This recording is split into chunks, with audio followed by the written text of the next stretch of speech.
Hello, everybody. Welcome to the I don't know what episode of Hooks, Lines, and Hip Hop. 2017-1. 2017-1. We're going to start over with every new year. I'm Hakeem. Jacob. Thank you guys for tuning in. Today we are going to be talking about one of our, made both of our top 10 lists, Passion, Pain, and Demon Slayin. Yep. Kid Cudi's album. Very excited to talk about it. But first, we're going to, are we going to hit on a little news? Yeah, we'll talk about some news. Let's talk about some news. Birdman Stunna said that the Carter 5 will be out soon. What's your thoughts on that? I don't care anymore. You mentioned Martin Shkreli. Yeah, Martin Shkreli. He got on his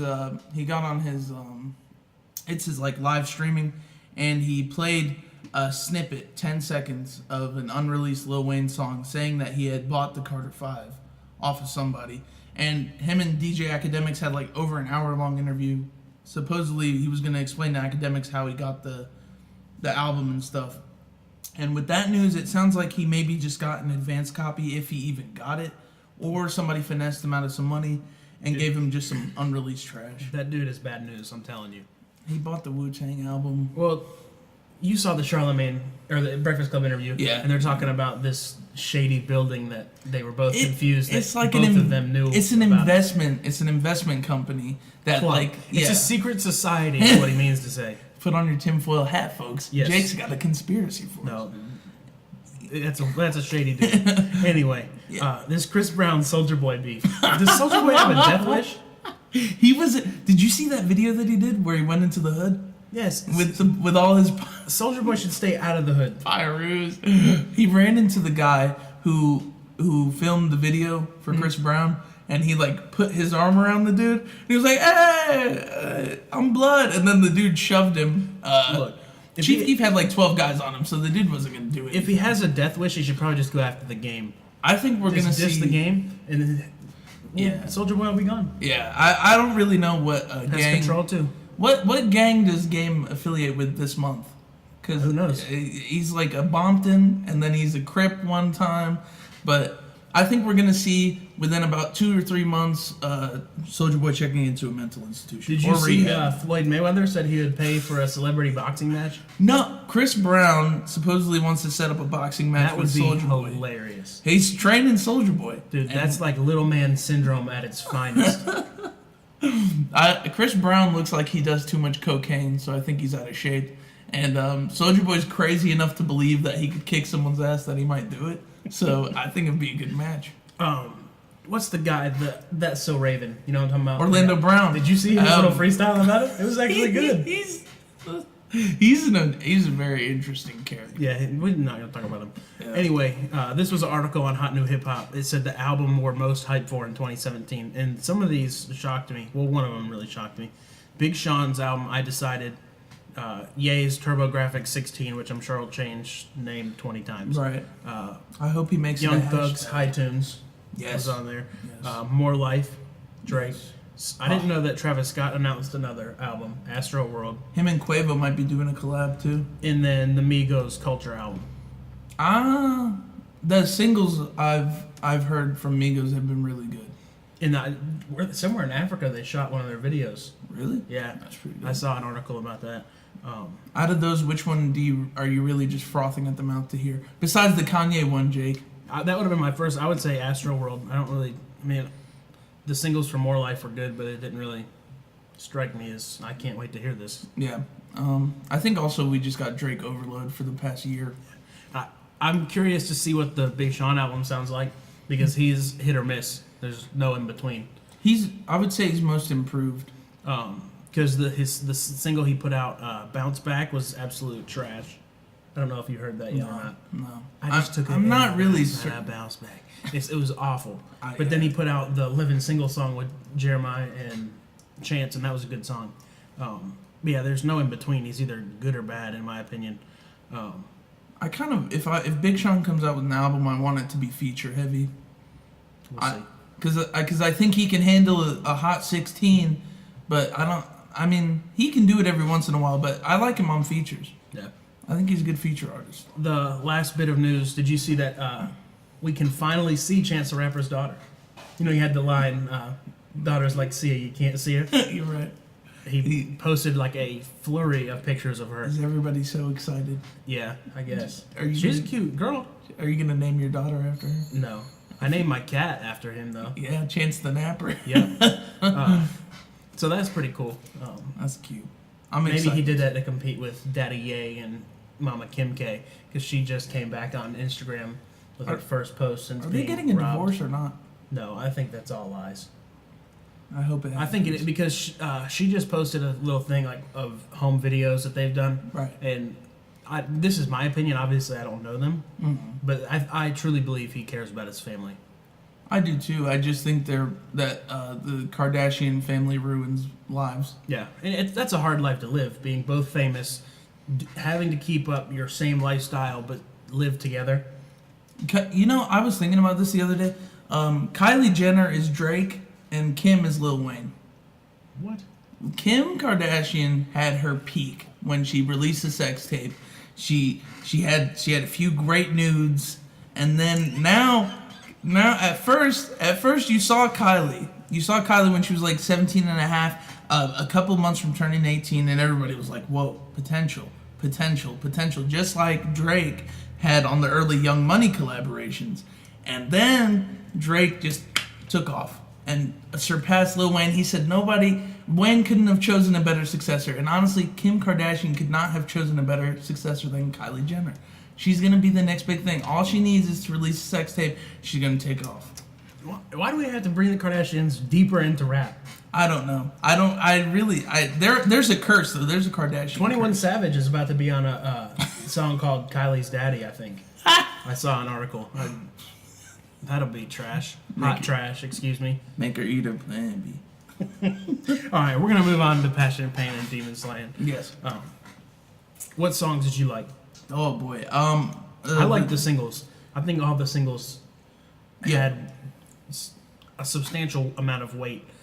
I know you mentioned to me earlier that Baptized in Fire was kind of underwhelming to you at first, but then when you heard the rest of the album, it was better after hearing all of it. Yeah, I think this was like a mood project. So when I first heard Baptized in Fire, I was like, Jake, I like Through the Late Night more. And he was like, no, the melody on this one is so much better.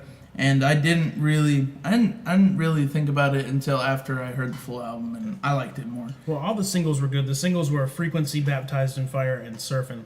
The song All In was not an official single, but it was released before the album. I think it was on his SoundCloud. Probably. Is where I heard it first. I didn't like Frequency at first either. You didn't? No, it was too much. It was too moany. Well, this is what I liked about it. I think it's one of the stronger tracks because he kind of defends Speeding Bullet to Heaven, talking about how his fans need to widen their view. I know he had a tweet in 2015, shortly after the album, that said, if you don't like what I'm doing now, stop, don't buy any more of my stuff. Right. Because he's talking about his progression. I'm sure he knows that album is not good. Right, which I was going to say, which is exactly why he regressed back to the sound that everybody likes. Yeah. So it's ironic that he's talking about,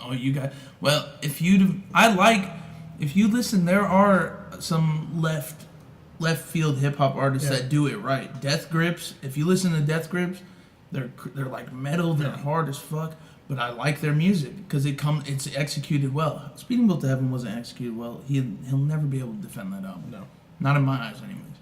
We mentioned that we didn't really care for Swim in the Light. It was just kind of repetitive. You said you liked it all. I was gonna say I didn't say that. I like that song. I that one again is like where the melody. I kind of like that. Never go. There's just too much auto-tune for me. Nah, I could see that. And it just sounded like classic T-Pain auto-tune. It's not like Scott auto-tune where it's like filter heavy and grainy. This was just, I'll throw some auto-tune on it. Yeah. Well, I think it's because he doesn't.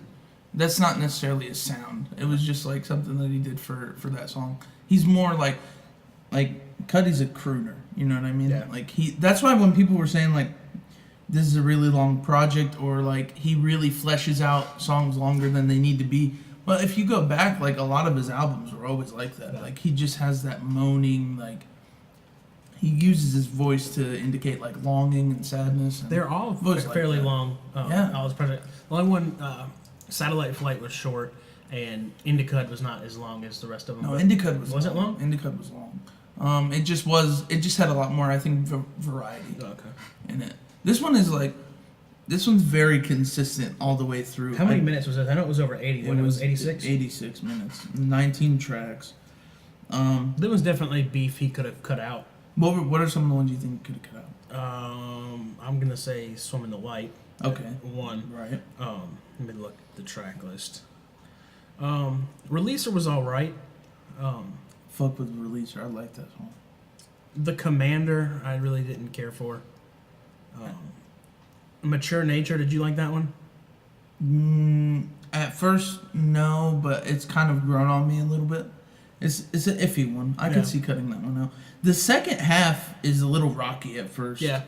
It didn't hit me. Like, the first 8 songs are dope. Like, if he would have made this maybe 12 tracks, I could have seen this being like almost a near perfect album. Yeah. Because it would have had like a really nice steady flow to it.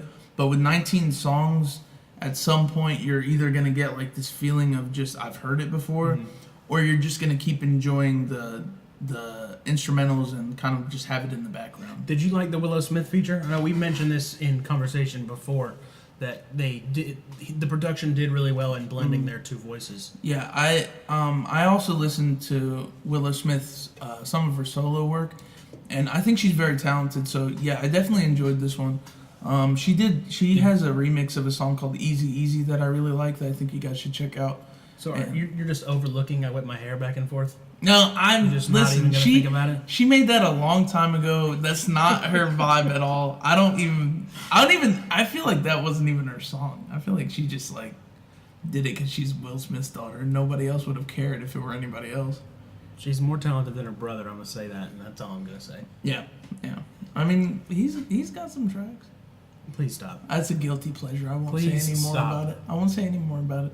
He thinks he's like Play-Doh. She does too. They built like some pyramid in their backyard. They're crazy people, but back to the song. We're not going to argue about the Smiths. I love Rose Golden. That's definitely one of my favorite tracks. I like it because it's kind of inspiring. It's got a catchy hook. I think my favorite was Cosmic Warrior. I had a friend of mine who wasn't sure whether. Hey Jackson, I had a friend of mine who wasn't sure whether or not he wanted to listen to the album. And I told Jackson, I said, listen to that song. I said, listen to Cosmic Warrior. And he was like, man, this is like typical Cudi. And I said, if you don't like that track, don't listen to the rest of the album. But he listened to that one and he loved it. In my notes I've got here, I said that it was an assurance to fans that he's going to continue to fight his demons. And it's kind of like a prophecy for him that he's going to be successful. And he's kind of alluding to that, like, I've always dealt with these problems. And again, that's why I was saying, like, when people were saying, oh, him checking into rehab was a stunt and stuff for the album, it's not, because you can go back, it's all documented. He's been to rehab before. I think that would have been a good track to lead with, because all the fans that were all hyped up on Man on the Moon and Man on the Moon 2 would have seen, oh, Cosmic Warrior. Yeah. This is kind of the same kind of theme he had in the other ones, and that would have started them listening to the album. Right. Because a casual fan that had just listened to Speeding Bullet to Heaven, I probably would have passed on this album. Yeah, I think, though, Cudi's been out for so long, it's hard to find somebody who, especially like that first Man on the Moon. Yeah. I knew people who at our high school never listened to rap, like the typical white girl, and he had a lot of songs that were more on the pop side, like Day and Night was all over the radio. Day and Night's a banger, and it would still go today. So yeah, I think people know that Speeding Bullet to Heaven was not his typical sound. Yeah. But I know a lot of people who still, I guess, resent Speeding Bullet to Heaven and couldn't look past it, and were calling this album trash. Yeah, I mean, I'm not saying they wouldn't look past it, but a casual fan that had listened to singles of his and heard Speeding Bullet to Heaven and then saw this, I probably would have passed on it if I hadn't heard everything prior. I think Surfin' was a really good single to put out to show that everything was normal again. It's another song that I really like. Let me ask you this. Have you ever heard Pharrell do a bad job? No. I was going to say he's taken... I mean, I think the only time where I feel like maybe he's done like not necessarily a bad job, but if he doesn't have like the right chemistry with the artist, maybe Robin Thicke? Yeah. I mean, but still, we don't like that song, but he's making buku money off of it to this day, I'm sure. No, that beat is infectious. Yeah, it is. It is. But yeah, Surfing is awesome. I said that I thought it was a perfect ending to the album. Yeah, it was cool. It was like the high school band feel to it. It was so well done. It made me think about it just made me feel like I was at like a homecoming game for a little bit. Speaking of hip hop perfection, what did you think about the Andre features? I definitely liked one more than the other. I liked By Design. By Design. Oh, I thought it was fantastic. Yeah. It's always great to hear Andre 3000. Definitely. Or Benjamin, Andre Benjamin. Were you confused when you looked at it first? Yeah, that's what one of my friends was like. We were talking about the album, and he goes, "Oh, I said, "Did you see the Andre feature?" And he was like, "Dude, there's two." And I was like, "Who the fuck is Andre Benjamin?" Yeah. And then once you hear his voice, it's. I like that they referenced fate a lot, and everything that goes on in life has a purpose and a meaning. Yeah. I think the most notable line from Andre's verse was he says, stuck inside a statue, look at you." Yeah. I think he's throwing some shade at artists that use other people's creativity on their own projects. Yeah. I mean, who else could come out with a Cudi sound besides Travis Scott and be successful? Yeah, not very many people. I think I also thought about like, I don't know, when you overthink something too much, you're kind of like watching life go by. I kind of thought about it like that too a little bit. Yeah. But yeah, I enjoyed both those features, but to me, just By Design was the better. second one was called The Guide, and it was on the second half of the album. Yeah. And we talked about it, kind of the sound and the beat and the way he's singing kind of sounds like something from Speeding Bullet to Heaven. Yeah. But it grew on me. At first I was like, this is kind of going to be mediocre. Mm-hmm. I thought Andre's verse on this one was better. Really? It was more complex, which is what most people look for. Yeah. Because he usually says a lot and says it in a clever, well put together manner. So I thought that verse of his was better than on By Design. Yeah. But Kid Cudi was much better on By Design. Yeah, I think I was looking more so at like the whole package of the song. Like, I think Andre can always put out a good verse, but it's like sometimes with some like very lyrical rappers, it's also about their ability to make a great song as well. So I thought overall, By Design is the better song. And then another song that I really liked, I don't know if you liked it, was Wounds. Yes. Talked about it at first. It sounds like the wee wee from SpongeBob, but once it goes in, it's good. I wrote down, I said it gives us insight to the issues that Cudi was struggling with. Mm-hmm. Yeah, I thought that was his most telling track on the album, as well as, again, like Rose Gold and like... He has this. There's a good message to this album, which I really liked. Like, it's a very inspiring album, and if you're used to Kid Cudi's crooning, if you like his style of music, there's no reason why you really shouldn't like this album, except for the fact that maybe you think it's too long. Yeah. That's the only thing. Like, I know I like my albums more on the shorter side, but this is a great album. I like short albums too because the replay value is higher because you get to be more familiar with the music in a shorter period of You time. can dissect it too. But with artists like Cudi who don't put out a lot of music, it is cool to see a long project because you have more to listen to over the span of time that he's going to put out another project. Right. Did you like Illusions? I like that. I like the way it was spelled because it was capital ILL, talking about how he has been dealing with issues. Yeah. And he's talking about the hallucinations that he's been having, and he says, kind of alludes to it that it's a byproduct of his mental struggles. Yeah. I think also that was the one where sonically it sounded a lot like Man on the Moon Part 2 as well. Like, again, the message in this album is definitely overcoming his demons and dealing with pain from his past. And that, it's hard enough to admit, hey, I'm going to rehab, but then to translate that into music, that's got to be hard to talk about. Yeah, I think also it's like therapeutic as well. Like, for some people, like, it might be hard at first, but once you get the message out there, it's almost like release, you know? It can be a lot better, because maybe his other form of coping is drugs or drinking. Right. Maybe we'll get more music. I hope so. I would love to hear more like this album, and even if one day we can get Man on the Moon Part 3, that would be great. Didn't he say that is never happening? Yeah, but he also was saying that he wasn't going to make an album like Man on the Moon Part 1 and 2 again, and this one is very adjacent to those two albums more than the last It is. 4 projects. Speaking of that, I would have liked a Common feature because Common had those little speaking interludes on part 2. Yeah, Um, I forgot about that. yeah, That would have been cool. I don't know. I think for this album though, it sounded like there's one song on here. I can't think of it. Maybe it might be Mature Nature, but it sounds like the beginning of an acid trip. And I think like a lot of this album, while the lyrics are therapeutic, the sound that he's going for is really ambient, and it's a lot of, it's just like atmosphere. It's real airy. It's something you can listen to like honestly when you're tripping or when you're doing drugs. Not saying we're not encouraging drug use, but it's just that kind of sound. You know what I mean? I've never done drugs. Yo Tom Bien. Let's talk about Baptized in Fire a little. Yeah. I think my favorite line on that, he says, "You don't love Scott, you love the Kid Cudi." Yeah. And that's kind of, he's calling out his so-called fans that were upset about the delay. I was thinking about bitches. I thought I was Yeah, calling a out little. the women. I've read some conflicting things on that. Okay. But he says, I think he's saying to the fans that were upset about the delay due to his rehab stint, if you're really a fan of the man, cut him a little slack. Yeah. Even with the whole Kanye going to the, if you thought it was fake, give it time to really understand. If this was a stunt just to sell albums, I haven't seen the numbers on this, but I haven't heard like huge things about it. Mm-hmm. So if it was a stunt, it obviously didn't work. Yeah. But I truly believe he was struggling with something. I think also with streaming, numbers are really just like meaningless nowadays. I'm gonna look it up. And then I think he's also making light of the fact that we only know him through his music. Yes. I mean, who really knows Kid Cudi outside of his circle?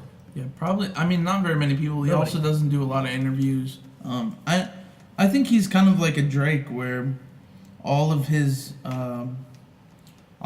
like problems and issues get aired out in his music. Right. Like that's honestly the kind of artist that like I like, because there's still a mystique to them, and social media, and particularly social media, has taken that away. Like Lil Wayne was always so interesting to us because for the longest time he doesn't do interviews really. Right. Like he doesn't tweet a lot. He still has this air of mystique about him.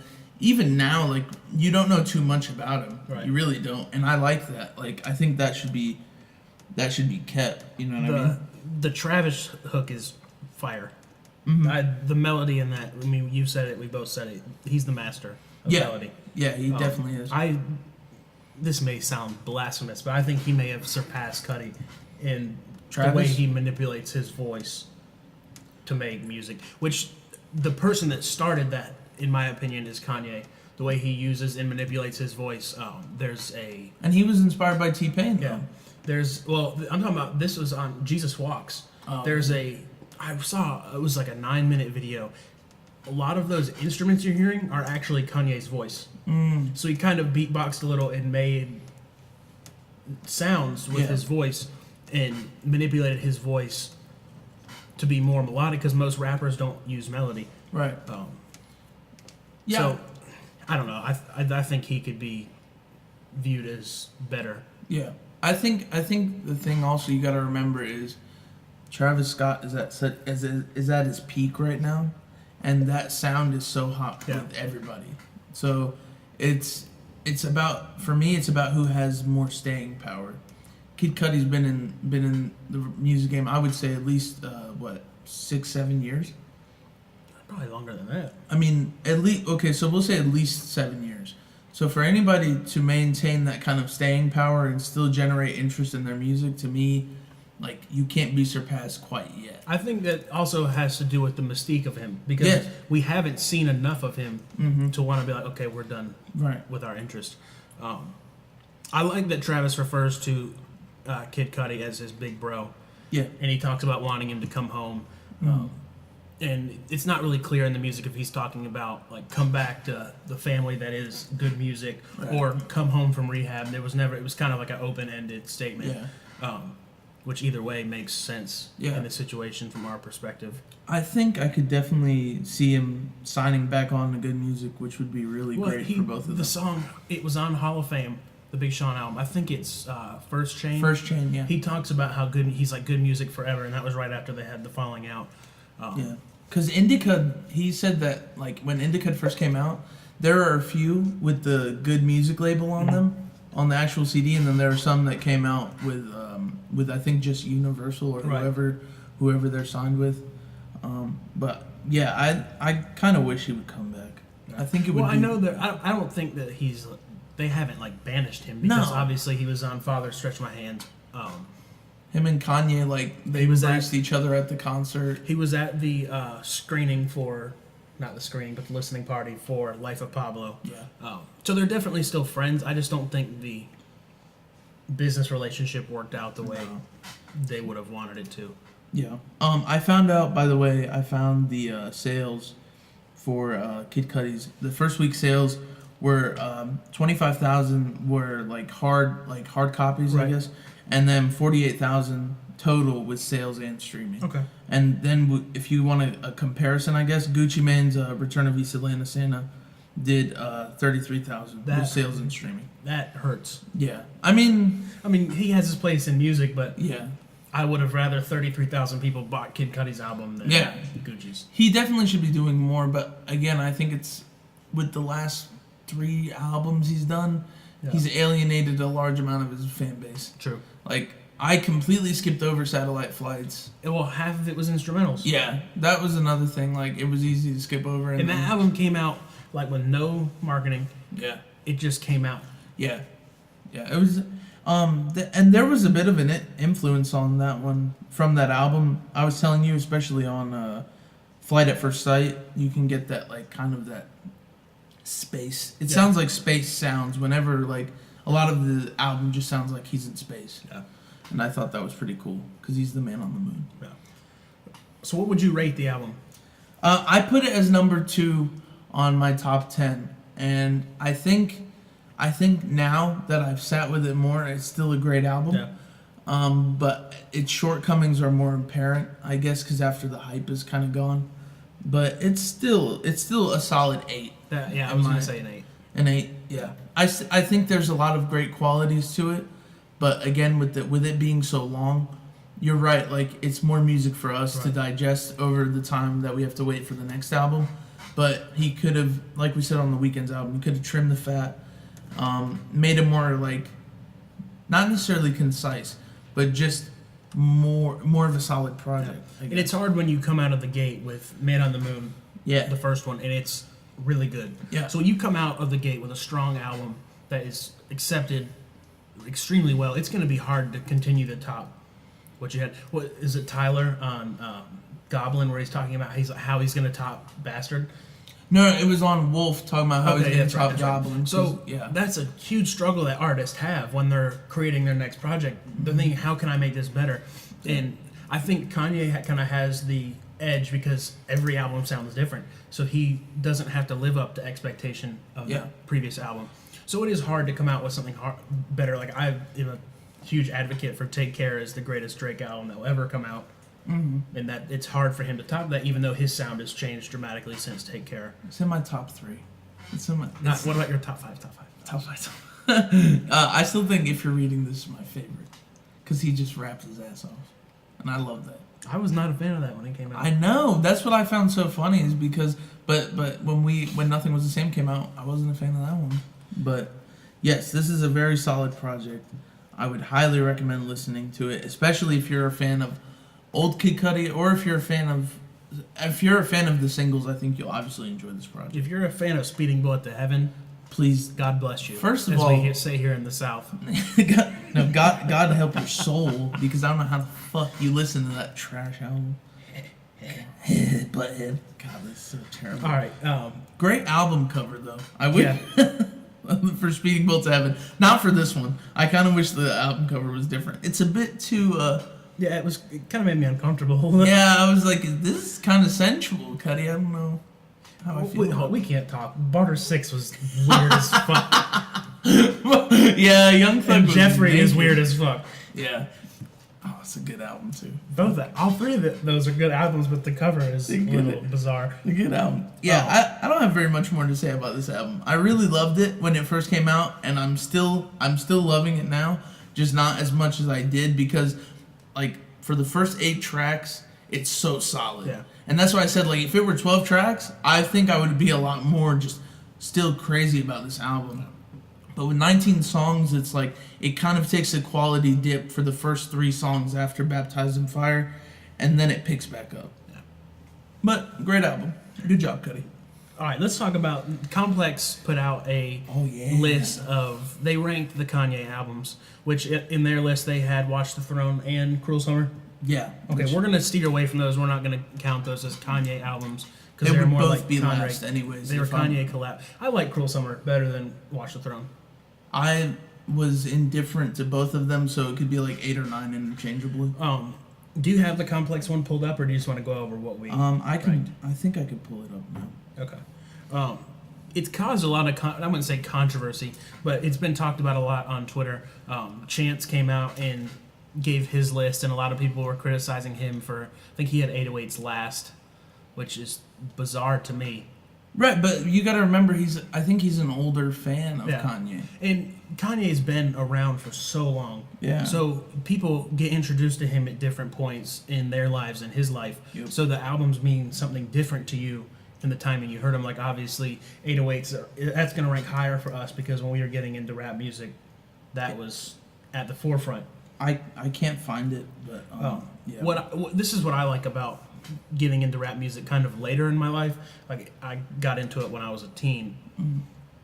I have to listen to stuff and then go back, which I think is more exciting than having to wait for stuff to come out. Like I'm the same way with TV shows. Like I can't watch TV on TV because it'll stress me out. Yeah. Like, what's going to happen the next week? I'd rather watch it when everything's out and I can binge watch all of it. Yeah. So it's kind of like the same thing in reverse. I can go back and listen to a whole discography backwards, and see the progression in a different light. Yeah. Also, I think like that's for these. We're also people who really love the genre, and if you just love a genre so much, like I listen to a lot of other types of music, but I only love hip hop. Yeah. Like there's only one genre where I really just dive deep into the history, and if you really want to understand hip hop, you have to go back and listen. Yeah. And someone like Kanye, where he changes his sound every album, you can really see like.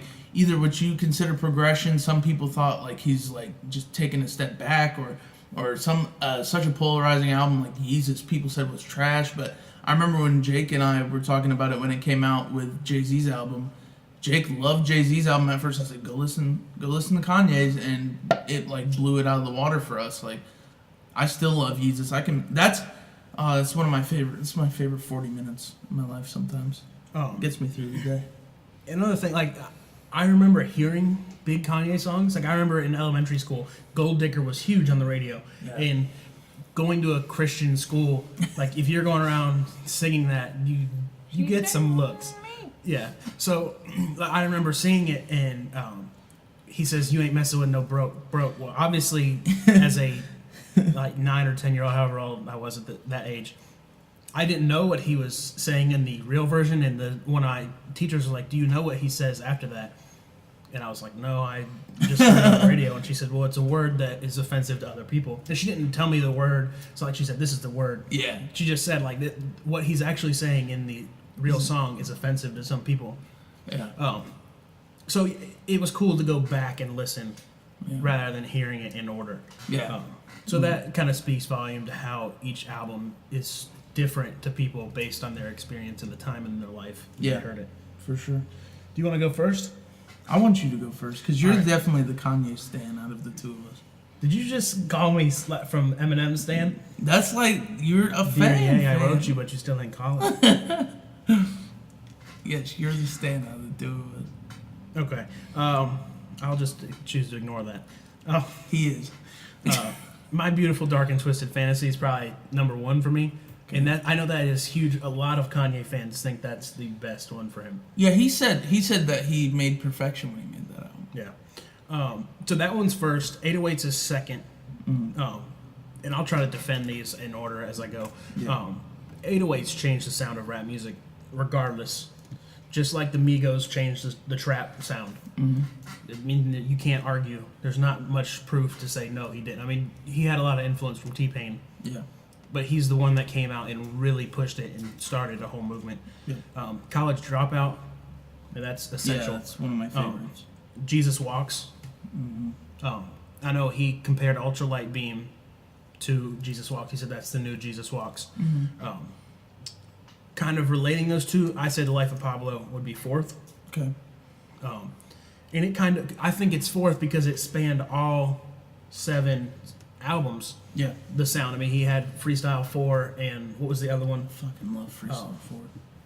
What is the other one that Travis Scott worked on? He had Freestyle 4 and I don't remember, but it was something. kind of like a Yeezus sound. Yes. He had 30 Hours, which was more College Dropout through Graduation sound. I think he kind of went back and covered all of his sounds on Life of Pablo. Yeah. Yeezus is fifth, and that one was hard. Life of Pablo and Yeezus, I kind of flipped around while I was writing. So I was like, but I'll put Yeezus below Life of Pablo, mainly because of the way feedback. Travis Right. Scott So yeah. I put it as fifth more because of the way it was accepted in the public. Mm-hmm. I think it was kind of a abrupt change, and him and Jay-Z are really close. And to put out albums that sounded so different. I mean, you know that Jay-Z had to have heard Yeezus and vice versa before they came out. So I don't think it was accepted well. I still think it's a great Kanye album. Jay-Z did an interview on The Breakfast Club, and he said he liked about 40% of that album. Yeah. And we know what Charlamagne liked about Yeezus, and that was about nothing. Yeah, absolutely nothing. He said it was trash. I'm going to put Graduation sixth. Okay. I like Barry Bonds. That was a cool one. It had Lil Wayne on it. Yeah, he had a lot of his pop singles on there. And Late Registration. That had Gold Digger on it. It had that shitty Diamonds from Sierra Leone song. You didn't like that one? I didn't. The one with Jay-Z sucked. I think like some of the songs, like I think Complex said this, like some of them haven't really aged well. Yeah. Like you can go back and listen to College Dropout. I did that last year and it still holds up. What was hard for me when I put Graduation sixth, the song with Mos Def, Drunken Hot Girls, that song is amazing. I love that song. Yeah. And when I put it on there, I was like, oh, that song really has some pull to bring it up. Right. But I couldn't base one song off of moving up a rank. So I would say Late Registration last. Yeah.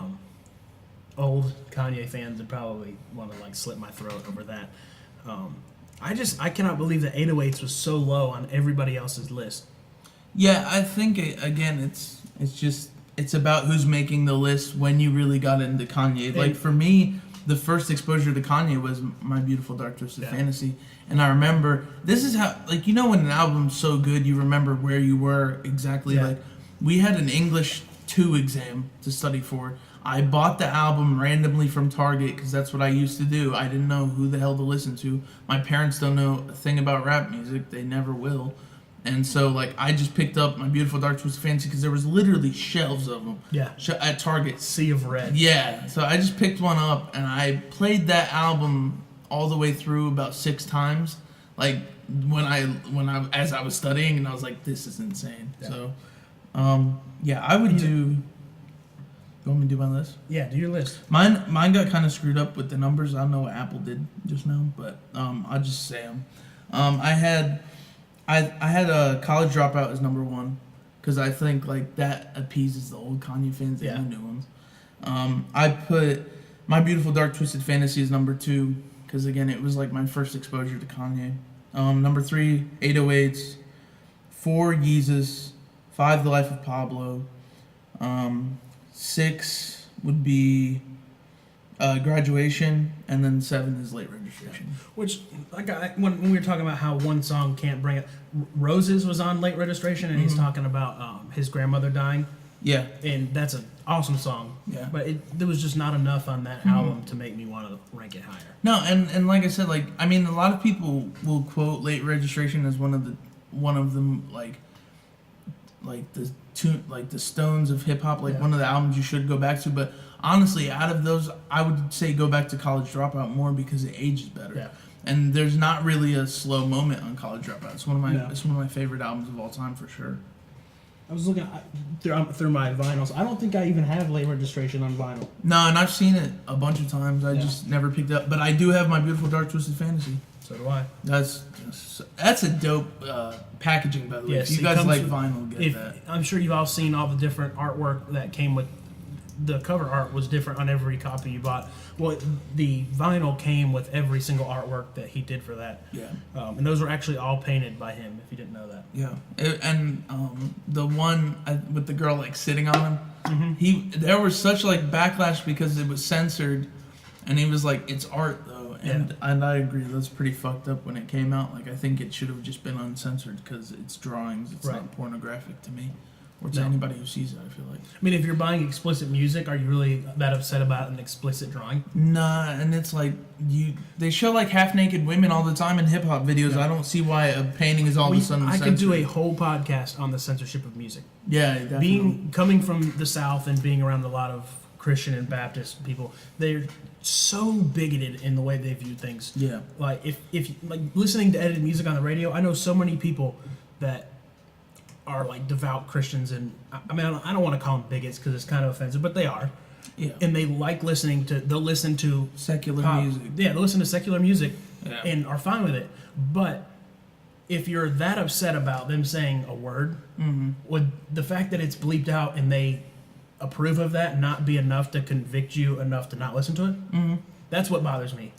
Yeah, and I remember we had a friend of ours who was super Christian and just flat out wouldn't listen to it, and I can respect somebody like that where it's just I just stay away from it completely, where as opposed to the DJ just swirling around the track a little bit and mixing it up, it doesn't necessarily disregard that word. It's still there. And I mean, I understand the need that people do listen to music with their kids in their car and they don't want people picking up on, but people that buy edited music. Yeah, I don't get it. Why support the artist if you don't support what they're talking about? Yeah. I remember when I was a kid, my mom would make me buy edited albums. Yeah. And then I figured my dad didn't give a shit. So I would take him to Target with me, and I'd be like, "Dad, can I get this album?" And he's like, "Does your mom care?" And I was like, My dad threw away an album, Curtain Call, the hits, the Eminem album, on accident. It was in a bag, and he didn't think there was anything in it, so he threw it out. And I was like, "Dude, my Eminem album wasn't there." He's like, "Oh man, I'm sorry." Well, I didn't know that Walmart doesn't sell. Yeah, it's all edited. Music. So he went and bought it for me. Had paid no attention. I put it in. I was so pissed off. I remember the first album I got caught listening to that was explicit. It made my mom cry. It was 50 Cent's The Massacre. That would make any mother cry knowing your child was listening to that. It started with gunshots, and she was like, "It started with gunshots," and she's like, "What are you listening to?" We go party like it's your birthday. We go. Oh man! And then it had Candy Shop on there. Oh god! And that was just blatantly about blowjobs. So she was just mortified. She made me go back, and I bought a Rob Thomas CD instead. But yeah, that was my experience with censorship. But yeah, those are our lists. Do you have a hidden hit? Yeah, this was I'm gonna admit some fault here. Okay. I totally missed the album on the my year-end top 10. He did. I was Noname. Well, no, I changed it.